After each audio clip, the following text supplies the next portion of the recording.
ang draft for Game 2 of TNC versus Onyx Philippines. May chance pa namang makasecure ng points dito ang TNC, pero kailangan nilang manalo dito sa Game 2. Uy, grabe naman yung win rate niyan. Oh, 80 din kanina sa blue, di ba? Oo. Well, yun dun pa rin sa dahil third ngayon sa ranking ang Onyx sa 80-80.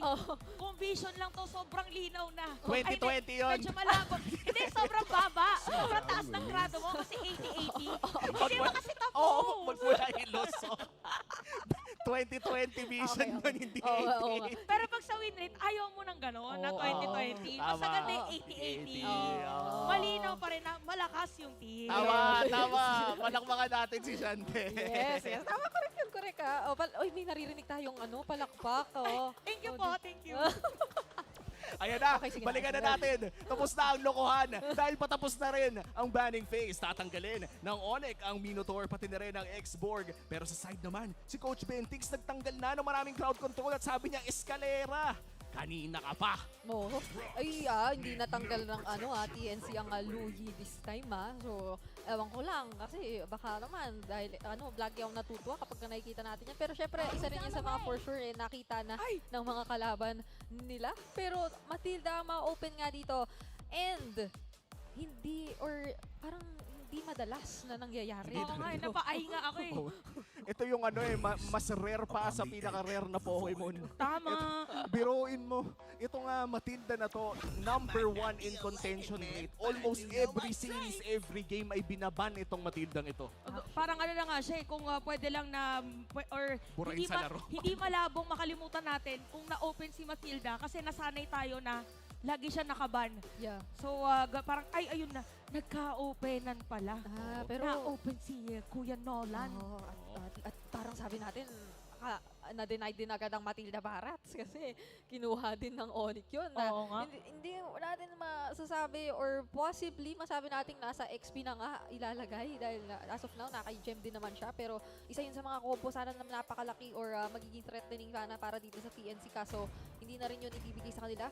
So kung si Ryzen lang yun naman ang usapan, nandiyan pa naman yung hindi sila mag-assassin din muna at si at Kari. Actually, itong mga ganitong klaseng composition na sinabayan na rin ng isang Matilda, ito yung mga maganda kasi pang in-out, no? So hindi na rin tayo magtataka kung makakita pa tayo ng assassin, pero mukhang Nathan ang malalock in dito ng Onyx Philippines. And gusto ko yung nabanggit mo kanina, Brigida or Chantelata, basta kung sino sa inyo, yung na-deny na rin itong Barats pick dahil pwede ngang ipang-flex to. In fact, may isa pa tayong nakakalimutan na Barats flex. Naalala nyo dati nung Season 8 ay nagbabarats Rome si Light. Ay, oo nga pala. Onyx yan, kahit ano ginagamitin Oo, nila. kahit anong hero, pwede sa kahit anong role eh. Louie mo na yan. Pwede pa Actually, pwede pa nilang kuhanin yung Louie just in case. Di ba Baka parang naman. kaya yun, nagiging deadly yung very unpredictable na team in terms of drafting kasi pag inopen mo yung isa, baka gamitin na naman nila ulit. Pag binanaman natin, merong ibang ma-open. So, kailangan prepared. Kailangan talaga. Sobrang hirap ngayon ng actually yung pinaka masasabi pa yata nating magiging unpredictable or hindi mo mapapangunahan talaga yung mid duo ngayon ng Onyx. It's Escalera and Super Fritz. Na parang hindi mo talaga masabi kung ano yung gusto nilang gawin. So, yung mga may idea ka na baka gawin. Kung yun naman ang gusto na rin tanggalin this time ng TNC. Pero surprisingly, Onyx din ang magtatanggal mismo ng Lilia this time. Lilia kasi I think one of the biggest counter picks para sa isang Barats, kaya might as well tanggalin na sa kamay ng TNC Pro Team. And we talked about the Louie, tatanggalin ng TNC ang Louie sa kamay ni Super Friends na mukhang binigyan ng pamana ni Coach Eto Max na sige tol, Ikaw na bahala magpatuloy ng legacy yan. itatabi kita dito, ikaw na. At ito si Hits. Isa rin sa mga pinaka-hari ng amateur, I would say, ng XP lane. Ano nga ba ang mapapansin natin sa kanya? Mataas yung kanyang win rate for CC. So, ibig sabihin, parang iba yung nagiging rotation dito ng TNC kapag ito yung gamit na hero. So, parang more on commanding na hero. Tsaka pwede mag-penetrate sa likod. Yes, literally kasi ang gandang isipin ng CC at Matilda na pinagsama. Hindi man siya CC Angela na tipo ng connection. Yung CC na mataas na yung mobility. Sasamahan mo pa ng Matilda at wait, ititigil muna natin lahat ng sinasabi natin. Ay, sige. Kasi may lumabas today. Nabago! Ayan na, Nabago. sakto kasi ang question of the day, paano ka nagpapalamig? Oh, Ayan. yan. Ang sagot pala dyan ay Aurora. Sadly, ito ay na-nerf na mula sa kanyang debut or re-debut ng Aurora after the adjustments. Yung second skill niya ay nakakapag-freeze na lamang sa kadulu-duluhan. So spacing is key if you're playing this Aurora. Pero tandaan natin, may special mechanic ang Aurora na to. Pwede siyang pumatay ng tore ng panandalian. Yes. At kahit na ikaw ay sobrang manggulat na dito sa TNC, meron siyang chance ang mabuhay pa. Pero may isa ring magbabalik. Ayan na. Bubuhayin muli ng Onyx ang Franco dito sa ating liga. Yan yung nakakatakot kung Mathilda ka. Oo. Kasi diba parang ididiin mo ba yung Circling Eagle mo or medyo magdadalawang isip ka kasi baka pagkalalim mo, pati yung bit-bit mo, Makakain na rin. makakain or baka yun yung kainin. Nako. Or ngat-ngatin, chop-chopin. Chap-chapin at iba pa. Lahat. Depende sa skin yan eh. Oo, yung, actually. yung legend skin niya, chap-chapin. Pero yung iba, kakainin. So, tingnan na lang natin kung ano nga ba ang lalabas. Dahil Game 2 na ito ng TNC Pro Team versus Onyx Philippines kung saan may chance pa naman ang TNC na patagalin ang serye na to. But for Onyx Philippines, na tuloy-tuloy ang mga pagsisweep, ay talagang mapapawalis ka na lang kahit Franco ang gamit niya this time around.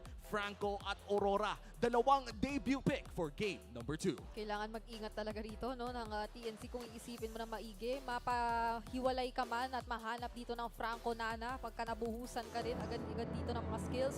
And even if nasa inyo yung Martis, na i-assume nating napaka-safe na na-pick. Pero ngayon ay may pansagot agad sila in the form of a Franco or the Bloody Hunt. Tapos, abat-abat ang nandito sa purple ba? O iba yung rotation na alam nila na kapag ka Nolan ang unang pupuntahan ay yung orange buff. Pero may Grabe. information dito, yung Onyx, sabi ni Escalera, dumiretso ka na sa Oh! purple buff ng kalaban, na-reset pa nga. So parang maaabutan pa yata later on ni King Kong yung mga players dito ng TNC. Ang average IQ ng isang normal human being ay 105. Yung IQ ng play na yon ay 250. Literal, nakuha pa ni King Kong ngayon yung purple buff ng TNC. So nakakuha sila ng mas magandang advantage in the early game as opposed to TNC na i-expect mo sanang napakaganda na nung nagawa nilang rotation at nagkaroon pa ng kaunting kahulihan sa mga lanes or sa mga minions na i-clear sana nila. So makikita mo ngayon na ang galing or ang ganda nung sagot na ginawa talaga ni Escalera. Biruin mo, ganun siya ka-confident, burning the flicker just to reset that purple buff. Ganun kalaki yung tiwala niya sa sarili niyang hook. O, at saka ibig sabihin, napabilis pa lalo na mag-level 4. Gusto sana mag-delay ng TNC. Pero dahil sa ginawa na yun ni Escalera, si Ryzen ay level 2 pa lang po para dito sa aming game. Oh wow, that play coming in. Alam ko 2 minutes na natin pinag-uusapan but we have to establish how big that play was ng level 1. But now, with the first turtle upcoming, aabot naman ng level 4 si Ryzen. Maliban na lang. Okay. Hindi, nakuha ba niya? Nakuha niya. Okay, Nabitin aabot na naman niya naman. ng level 4. May passive XP naman. Oo, yes. Sa tag of war na yon ang nanalo po this time around ay si Ryzen. So, naka-ready ngayon si Escalera, by the way, for the vision para sa side ng Onyx. At kukuha muna ng orange buff dito si King Kong. So, mukhang try yata i-reset or hindi na makakapag-contest dito ang side ng Onyx para doon sa turtle na nakuha ng TNC. That's good for TNC Pro Team. Yes, kaso hindi rin naman papahuli ang gold or ang levels na hawak-hawak ngayon. Lamang pa rin si King Kong kung ikukumpara natin dito sa ibang mga miyembro ng TNC at mukhang makakakuha na naman sila ng kalamangan. Nakita na naman natin ginamit nga dito yung Vengeance. Enough ba ang sustain ng isa CC? Pero si King Kong dito medyo maaarayan din ng mga Yo-Yo Blitz at parating na dito ang mga players ng TNC at hindi naaamot. Sabi nila, huwag na lang tayo magpumilit ng play. Huwag na tayong mag-try na magkuha ng kill dun sa ibaba. Oh, vengeance is real. Yes. Para dito kay Heads at yung sustain na rin talaga. Especially if max out yung passive. Pero Kendra, mukhang hindi masasaksak ni Ryzen. Nice timing sa kanyang ultimate. Yeah. 70 seconds pa bago lumabas ang pangalawang pagong. Ano ba ang mga, ano ba to? Reset na lang ba muna o sino mas kailangan maging proactive dito, Brigida? Mukhang kaya naman magpatapang din talaga ng Onyx considering na meron naman sila ng Barat. So the front end as well as the threat of a Franco na naglalakad lang, parang ayaw mo naman yatang masyadong dikitan yan. Kasi kung hindi man Bloody Hunt ang sasalubungin mo, mas makakahanap siya raw ng way or mas magkakaroon ng info kung saan niya pwedeng ibato yung Iron Hook niya. Kasi si King Kong ay typically, hindi rin naman natin naasahan na sobrang magbababad kapag magkakaroon na ng mga objectives. So maghahanap lang din ng impormasyon at kung sino yung pwede niyang gulatin. Katulad na lang sana ng plano nilang gawin dito pero maingat din si Hatred dito sa paglilane. Oo, ang ingat nga ng TNC Pro Team and Onyx. Mukhang kakainin agad! Naku, mag-face check naman sana. Sakto na naman dun yung ultimate ni Escalera at first blood pa nga mapupunta sa Onyx. Nako, naiwasan lang yata doon yung Frigid Glacier. Kung babalikan natin, ito ring passive ng isang Barats ay nakakatulong sa kanya sa mga ganong klase ng mga CC para pabilisin yung duration at hindi siya masyadong mamomroblema kahit natapatan niya o dikitan yung Aurora ngayon na meron si Hatred. Ang masama nga dito for the side of TNC Pro Team, dalawa yung kumakain eh. Yung Oo isa, nga eh. kakainin kahit luturay. Yung isa, ngangat-ngating ka lang. Oh, yung isa gumagamit ng utensils. Ay. Yung isa dekamay lang. Dekamay. Ako kung papapiliin ako, dekamay talaga all the time. Oo. Dahil ang sarap kaya kumain pag dekamay. Oh, tsaka pagka mas maano mo yung lasa, parang May pampasarap yung kamay mo. yung pala talaga yun, no? Basta yun na yun. Oo. Purple buff secured by King Kong. Makakatulong ito for the side of Onyx. Hindi tatama ang Iron Hook. Pero mukhang TNC ang may hawak ng turtle na to as of now. Pero mukhang nag-aanap na ng angulo dito si King Kong. Oh, parang binibait din yata dito ng Onyx na medyo mapalalim or mapatagal dito. Ayan na naman dito unas welcome. Sino nakain? Sino makukuha nila? Pero meron dito kill against hits at mamapatay din si King Kong by the way. Dito ni Ryzen. So for TNC, madali na naman nila makukuha at wala magko-contest dito sa Turtle na kanilang kinukuha. In terms of objective control, Brie, mukhang nakakalamang ang TNC. Yes, and nag-reflect naman nga to sa stats na binabasa or tinitignan natin between these two junglers. Regardless na ganoon yung standing ng TNC, ay maganda ang pagkaka-manage dito ni Ryzen ng mga objectives. And I must say, napakaganda rin naman sana nung idea nung Detona's Welcome. Sabay yun yung gagamitan dito ng skills ng mga fracture ng mga ultimates dito ni King Kong. Pero hindi sumasapat yung damage doon sa mga nakuha nilang target. Kasi ang pinaka-umaharap si Heads. At nakita naman natin kanina na ano na siya, na-demonstrate na sa atin sa bottom lane pa lang kung papaanong makunat-kunat yung CC na ito. So the moment na hindi mag-succeed ang Onyx at makaabot, especially sina Hatred with the Frigid Glacier, hindi na rin nakakahanap ng way out yung mga nag-commit na members ng Onyx. So nakakagawa din ng mga sagot ang TNC using this unique lineup that they have. Oh, at mukhang nakakalamang na rin sa gold si Nomad after that game 1 na bigyan nata ng mas magandang priority ng TNC ngayon ang kanilang gold laner in this game number 2. And by the way, Hatred breaks the ice. Ang pinakauling beses na napick si Aurora ay season 8 pa. 2 years na, hindi 3 years pala. Medyo na-stuck ako sa utak ko eh. Si Yedi Hayes pa nga yung naglaro nun. Oh, napakatagal na pala, no? So, grabe, brings back memories talaga itong Aurora Peak at parang iba din ang tinatry na i-bring back ng Onyx in terms of rotation. Parang hindi nakagaya nung kanilang play kanina. Dahil sa bagay, nagbago na rin naman talaga yung heroes na gamit nila ngayon. Actually na naman. At ngayon parang nakikita natin no, na napipigilan yung gusto sanang gawin paulit-ulit ng Onyx kanina na parang etong si Kelra nagbababad sa mga objectives, naghahanap ng mga pwedeng kuhain. TNC pa ang nakauna ng pag-take down ng Torre kontra dito sa Onyx. So unti-unti na yata nilang nakukuha yung tamang pag-rotate at timpla dito sa lineup nila na iaasahan mo medyo Onyx ang manggugulat sa atin with the picks pero sasagot na yata ngayon. Ito yung panggulat na sinasabi nila pero yung alam makaka-circling eagle out pa si yung super, ay hindi. Nasunog dito si Super Yoshi. Pero nakita mo, di ba, if ever nakulang sa damage, baka nakatakas pa nga yung Matilda. Gamunti ka na sana pero hindi ata kukulangin ng damage. May passive pa. Nako, Nana, tumakbo ka na! Ay! Sakto yung pagkamuli na. Ngayon ko na napansin, dalawa pala sa mga mage natin, parehas na mayroong passive. Oo. Ito yung tipo na pag nahila ka, ay pwede ka na ba mag-Fury? Pero mukhang mid lane ang puntirya ng TNC. Pinatayan pa ng ilaw yun, men. Grabe, at sa dami nung nangyari, si Ryzen ay muli na namang nakasecure ng turtle for his team. So, nandito yung idea na medyo alam ng TNC kung papaano sila lalaro against Anolan. Hindi man nag-succeed yung pinakauna nilang rotation na ginawa in attempt to shut down or deny yung purple buff dito ni King Kong. Hindi naman sila nahuli or kumbaga, na-regain naman nila yung gusto nilang gawin na dominance dito sa laro as we're seeing it right now na nakakasabay talaga sila at mas nauunahan. O nagugulat tayo, nasa kanila yung mga objectives mayat-maya. Oh, and in terms of map control, parehas lamang ang ginagawa ng ng two teams dito. Naghahanap lamang sila ng kalamangan inside a team fight, pero maliban mangyari dahil grabe rin mag-disengage ng isang Matilda. Yes. Oo, nakita natin kanina, no? So siguro dito para sa Onyx, kaya din hindi pumapasok agad si Escalera, or if ever lang na may mga moments. So ayan, parang poke lang.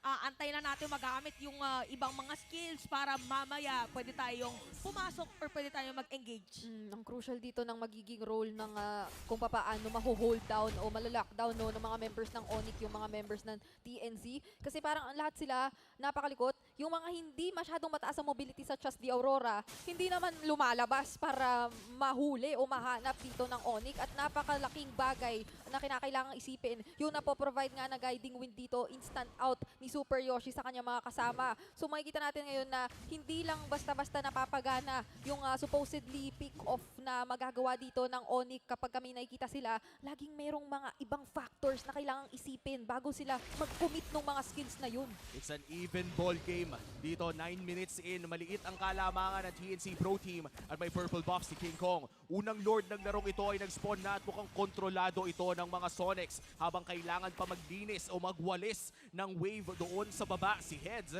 Onyx, papatagilin nila ang Lord Dance na to. Oh, parang inaantay nila na meron naman makagad si Escalera. It's gonna be Super Yoshi na target nila. At Super din makakapatayin yan. Dahil si Super Prince pero si Nomad. Pero mga free hits sa Intra dito halos wala na buhay. Nag-flicker pa para mahanap si Kelra.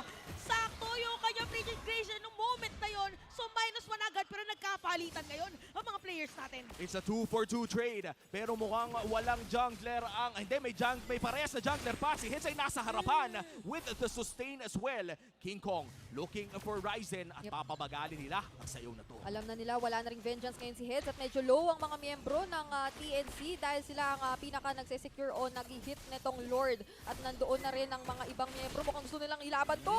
Ngayon na ba talaga mapupunta kay King Kong pa rin? Tapos habulin ng mga players ng TNC. Makakaabot ba sila? Si Jem patay na rin. At local Heads, ginagamit na naman yung mga Yo-Yo Blitz. Pero masakit na pala dito mga shuriken blades. Aba si Kera, bulaga! Nomad makukuha niya. At makakakuha pa ng isa Onyx Philippines despite a very messy team fight ay sila ang makakakuha ng unang Lord ng larong ito. Oo, medyo magulo talaga yung mga pwede natin asahang pangyayari dito.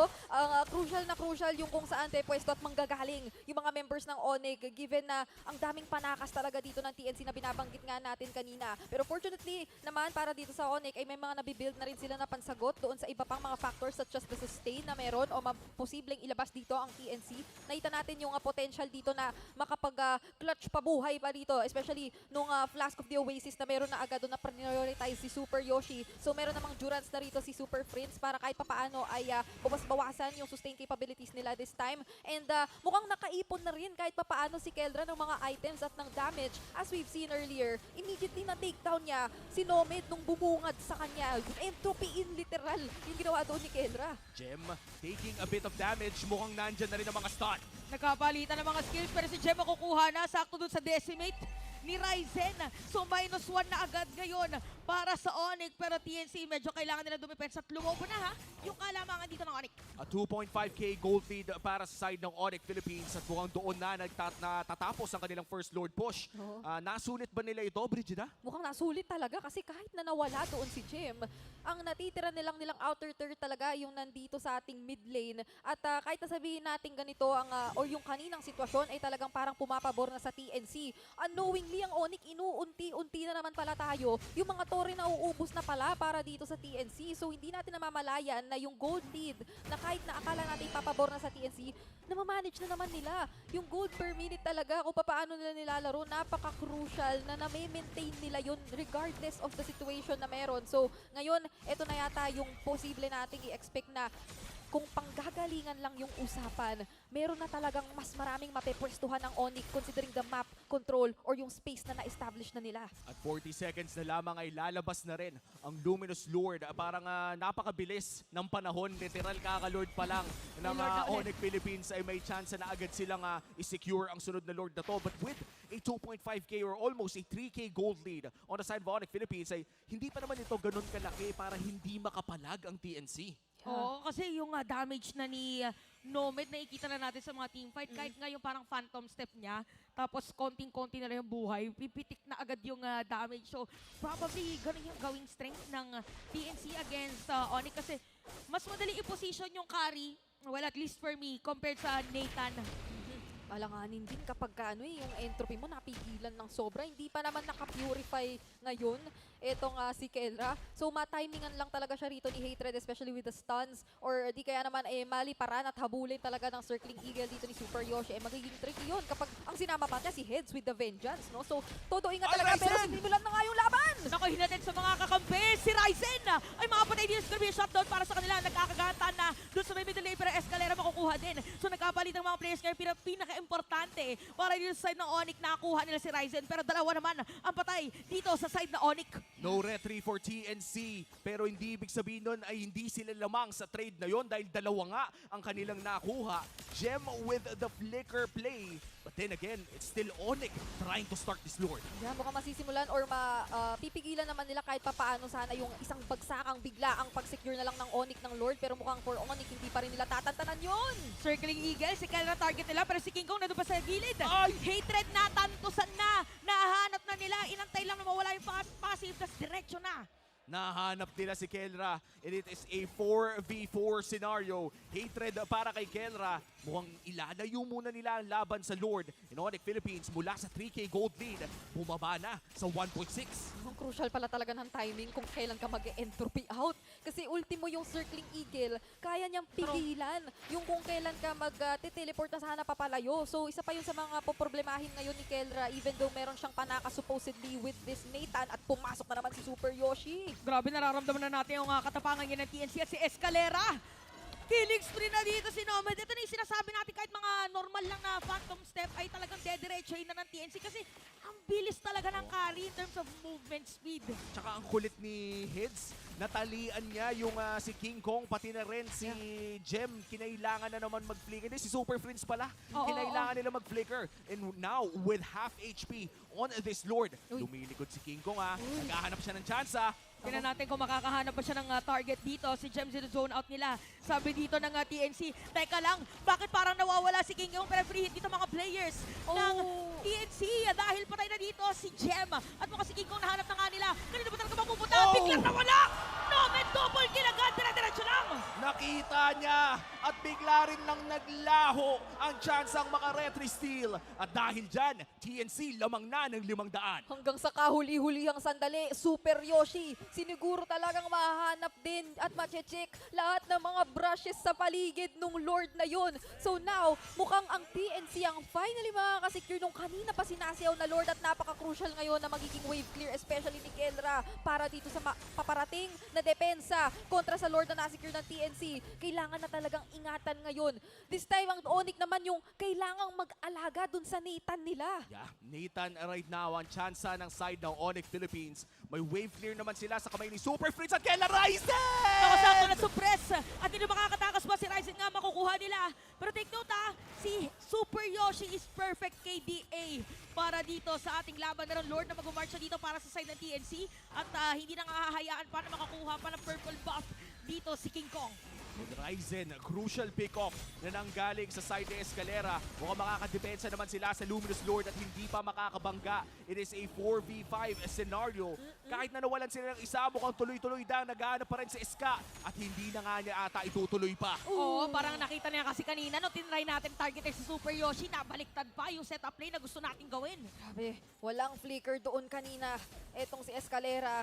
So hindi naman masyadong natakot dumikit o kahit papaano ay magpakita doon ang TNC. Pero nakaangat ang Onyx dahil doon sa napakagandang naging pick-off nga nila onto Ryzen. At kahit papaano ay mukhang naghahanap na naman talaga sila na magiging plano. Pero nakikita natin ngayon yung nagiging struggle ng TNC. Especially sa kung papaano na nila ginagamit o kinocommit yung mga, let's say, the Bloody Hunt. Especially Detona's welcome nila. Kasi nasa punto na tayo na si Nomad ay kayang-kaya na talagang manunaw nung kahit sino mang magharap o mag-decide na magbabad na players ng Onyx. Still an even ball game here. 18 minutes. Wala pa rin nakakalamang o parehas na lamang. Ang sakit naman doon. Oo nga eh. Ryzen kinalabit ni Kelra. What's up, my old teammate? Oo, sakit bigla. Napa-atras bigla. Pero kinagandaan pala dito kay Super Yoshi. By the way, yung mga wisp niya din tumatama doon sa may bush. Parang napapang-face check nila. Kasi tinamaan kanina si Kelra. Ito na naman, 37 seconds. Makakakita na naman tayo ng pwedeng yun na maging ultimatum para yun sa ating dalawang teams. Pero alam natin na talagang magbibigaya na itong dalawang koponan. Nakakatakot yung pwestuhan ngayon ng TNC. Kung meron mang nagpakita doon sa itaas pero na-manage or hindi naman naghiwa-hiwalay ngayon ang Onyx na mukhang nag-conceal pa yata. Kasi napabilis yung lakad doon sa baba pero hindi namataan. So umabot na tayo sa 10 seconds. Magsuspond na nga agad-agad itong ating Lord. So magkakatalo na naman kasi nandoon kompleto lahat resources at players ng magkabilang kupunan. And this is an Evolved Lord. Hindi lang ito basta-basta.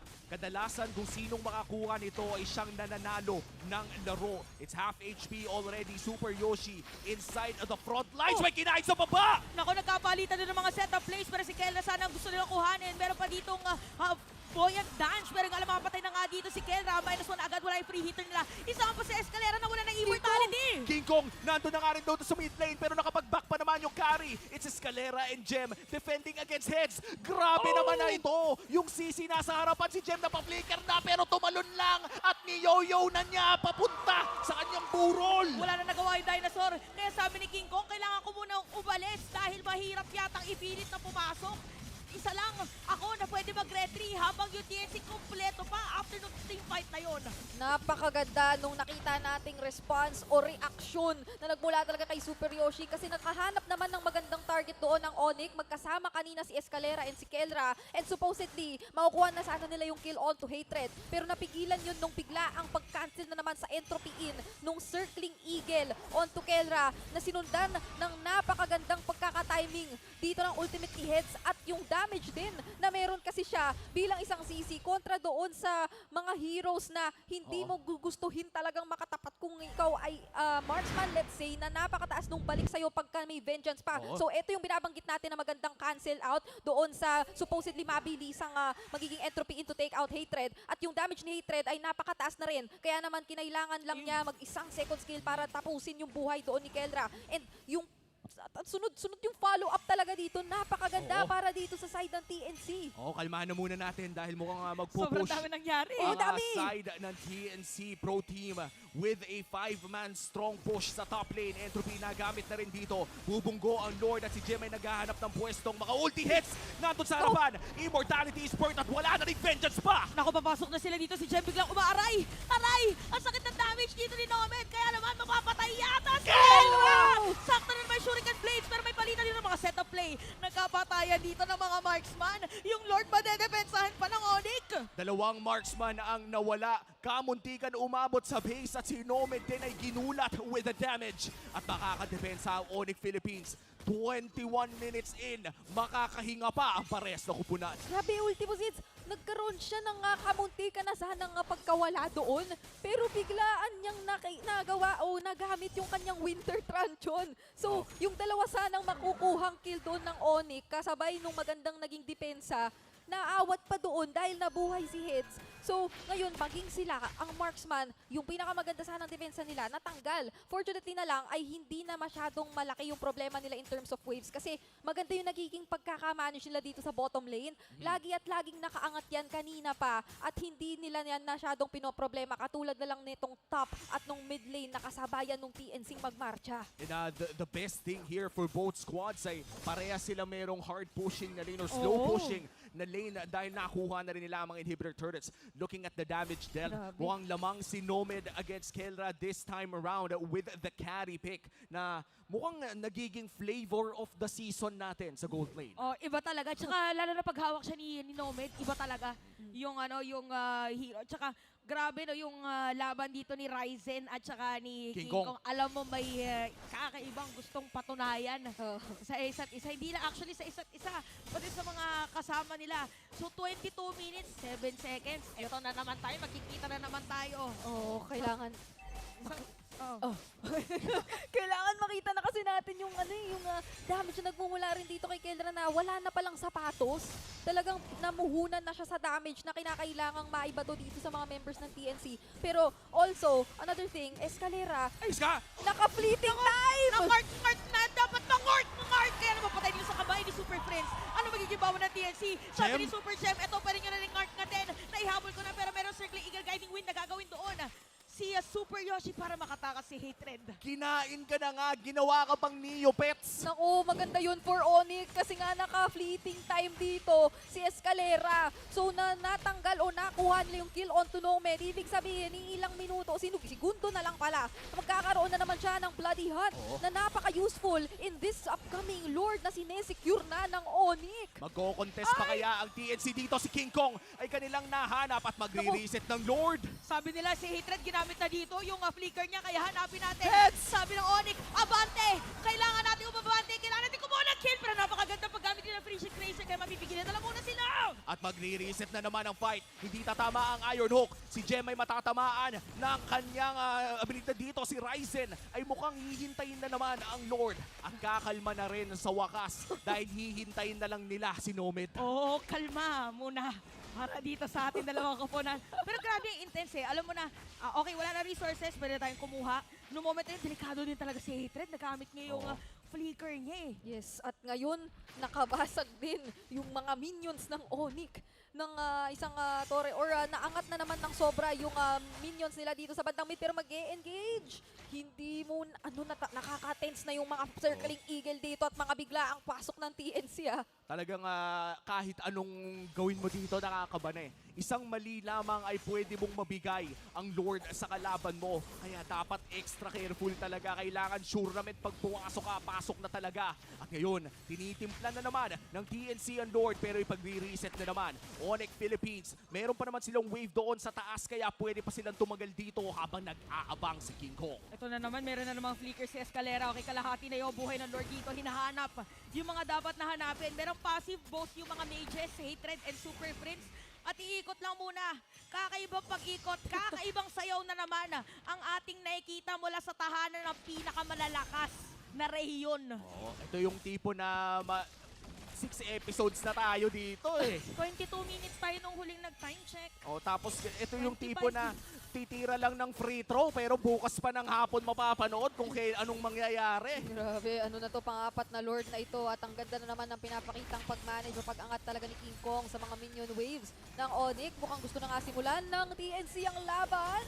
Kendra, hindi pa na-burn na kanyang flicker dito. Pero may nanakapit, may nanakain pa, Ryzen! Si Ryzen yata yung target nila pero dadaring rin si King Kong. Si Heads nahanap na. Si Jem merong hinatid. Hatid sa inyo ni Jem. Pero si Hatred meron passive pero hindi naaabot yun. Kasi makukuha siya ng Escalera habang si Ryzen kalahati ng buhay. Ito na naman si King Kong nasa may middle lane para gusto pang tapusin. Endable na ba para kay King Kong? Si Heads ay tumatakbo lang! At dahil dyan, wala nang aabot para sa mga players na TNC. Dahil biglang ginulat ang mundo. Onyx tuloy-tuloy ang pagkapanalo. K&K Connection. Si Kendra ang pain at tinapos ni King Kong. Ibang klase ang naging sagot o kung papaano talaga dinaan sa mga macro o dun sa mga napaka-crucial na late game decisions ng Onyx yung laban natin doon. And again, it was a very close match or game na nakita natin. Kamuntikan na talaga sana yung pumabor sa TNC. At napakaraming mga almost na moments kung iisipin mo. Pero yung kanina pa natin sinasabi na yung mga minions sobrang angat. Yun pala ang magiging problema mamaya. Yun pala yung pinaka-gusto nilang gawin. Kaya naman pala, di ba, usually pag mga ganyan long games na tapos nakatitig tayo dun sa mga junglers kasi crucial yung retribution. Feeling ko, alam ng Onyx na yun yung mindset ng kalaban nila. So sabi na, sige, hayaan nyo na si King Kong. Tapos magpa-bait na lang tayo nagpa-bait. So kitang-kita naman natin sa ngiti din ng mga players ng Onyx na ayos yun, ang ganda. Solid talaga. At saka ito parang ang laking tulong din siguro ng mga preparations na ginawa dito ng Onyx Philippines against TNC Pro Team dahil mukha naman yung mutual respect nila hindi lang basta-bastang in-game kung di sa labas din ng laro. Ito yung masaya tignan eh. Yung tipo na matapos mong ibigay ang lahat sa Game 2 na yon ay merong ganitong klaseng sportsmanship sa dulo. Oh, ang ganda na nakita natin na yakap ni Coach Wynat, ni Coach Keto Maxi Ryzen, even Hatred na dati silang magkakakampi. Oh, grabe din kasi yung banding sa bootcamp eh. Parang imposibleng hindi kayo maging close. Oo. Napaka-close ng mga nakikita natin na. At hindi nga sila basta-basta naghihiwalay pa hanggang ngayon. At napakahaba nung nakita nating laban, pero for sure it was very worth it. May natutunan na naman ang TNC from that game. Kaya naman deserve din nila ang palakpakan. Tama. Pinalakpakan naman ng audience sa TNC Pro Team as they exit the stage. Medyo nahihirapan pa rin ang TNC Pro Team still around the 7th inside our leaderboard. But this time around for Onyx, mukhang aangat sila with another 3 points. Kausapin na natin ang Onyx kasama ang ating hosts.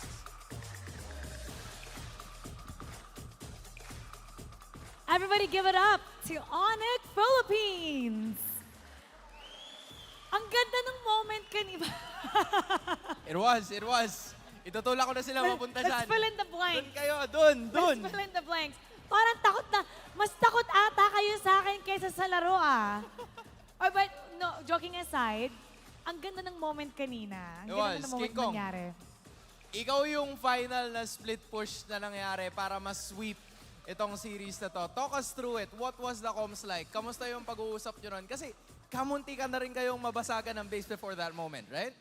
So, kamusta yung comms during that time? Na ano ba yung nangyayari? What was going through your minds? Kumbaga nung mga unang Lord Dance pa lang po, pinaplano na po namin yung play na ganun. Kasi yung nabuong lineup po ng TNC, parang ang hirap po i-5v5 clash. Kaya yun po yung naging plano namin. Hinihintay lang nila yung tamang timing. And with that timing, they got the win. And you know, because of you, you guys got the win, but how was it like defeating your former team? Kasi first time yung magharap.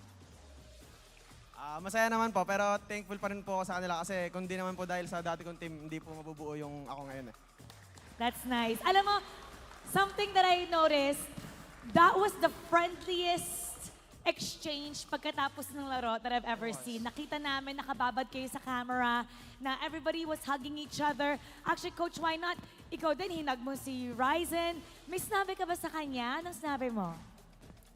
Inuri ko actually yung ginawa nila ng early. Muntikan na kaming malason nung invade nila.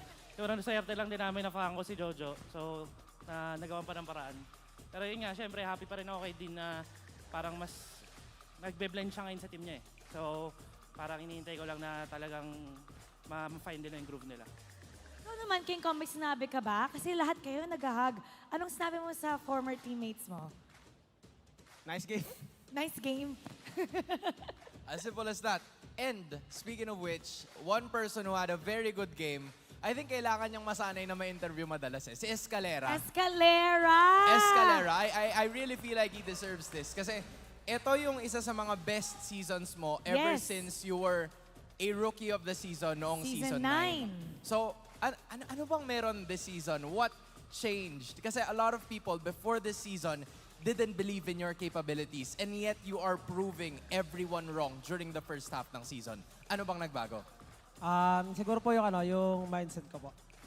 Kasi tag ito, tinuturo na rin sa akin yun ni Sir Pao sa may TNC.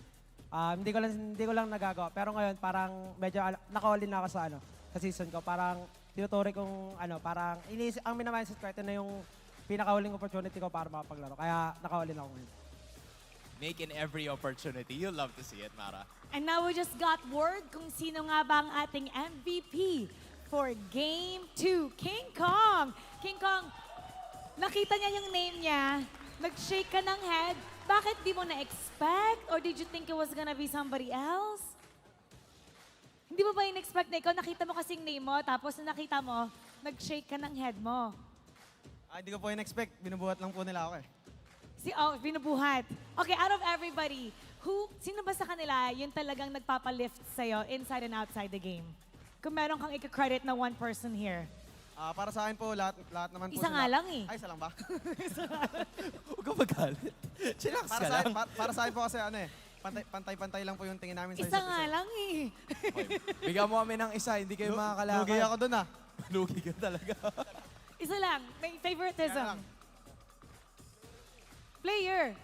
Para sa akin si Kelra kasi Si Kelra. lagi kami magkasama inside outside the game. Ay, patingin nga kung paano kayo outside the game. Ay. All right. Job well done once again.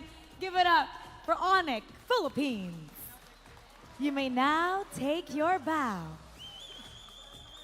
and take your walk of victory.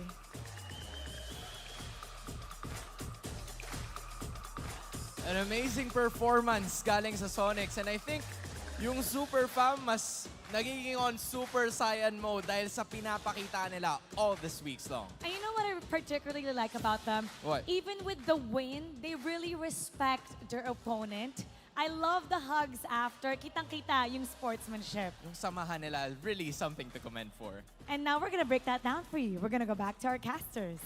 Pasok.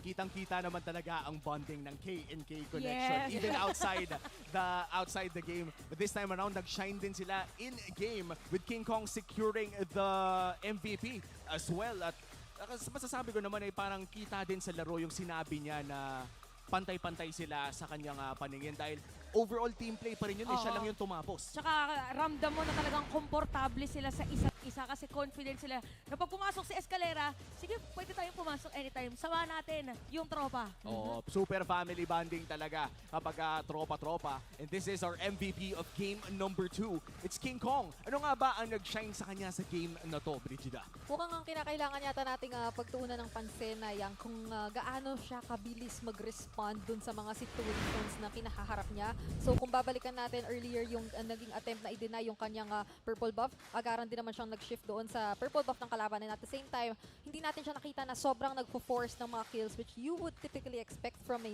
ano ba pangalan? Nolan. O tama, Nolan. Kasi may KNT connection, Nolan, Nathan. Oh, anyway, basta going back. Oo nga, nakita no? naman natin. It makes sense. It makes sense. Pero nakita naman natin kanina, hindi nga niya fino-force yung mga kills na typically expect natin sa early game mula sa isang Nolan. Nagkaroon ng mas magandang coordination between yung mga taga-hold down ng mga players niya na mga kasama such as yung Bloody Hunt nga na nagmumula dito sa Franco or either yung Titonas Welcome. And in times na nagiging hindi successful yung mga ganoong engages, mabilisang divert lang naman ng attention ang nakikita natin mula sa kanya. Meron mga ganito na very risky and of course mga clutch na lang na situations na inattempt na lang niya talagang ilaban even on his own.